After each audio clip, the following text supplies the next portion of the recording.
Thank you, Chairman. This bill would oblige the Government to produce a cross-departmental autism strategy and requires all other relevant ministers and public bodies to cooperate with its implementation.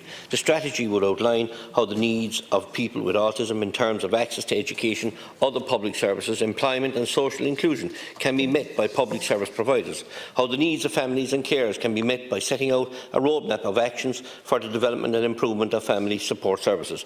The bill would make the Minister for Education responsible for monitoring the implementation of the strategy and make other ministers and public bodies accountable, as each relevant minister and public body would be required to publish a progress report on a 3-yearly basis, which gives updates on implementation of the strategy. It is perhaps remarkable that such a strategy does not already exist, especially given that the state knows that we will need school places for young people with autism in the future, and the data makes this completely predictable. It is immoral that the state would allow the scandal to persist, whereby hundreds of young people with autism do not know in June 2022 whether they will have a school place in September, not to mention the 15,500 young people who have to leave their catchment area to access a school place, Minister.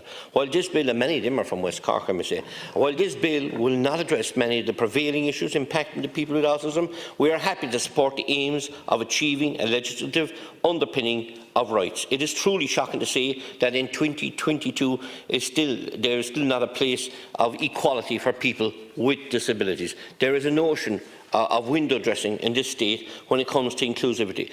But the truth is that hundreds of thousands of citizens are excluded from life in this country every single day of the week. And yesterday, the discussions on this debate were being put forward, and the Order of Business called them the Taoiseach to give it a proper time for debate, not just squeeze it in at maybe at Friday to try and push it through.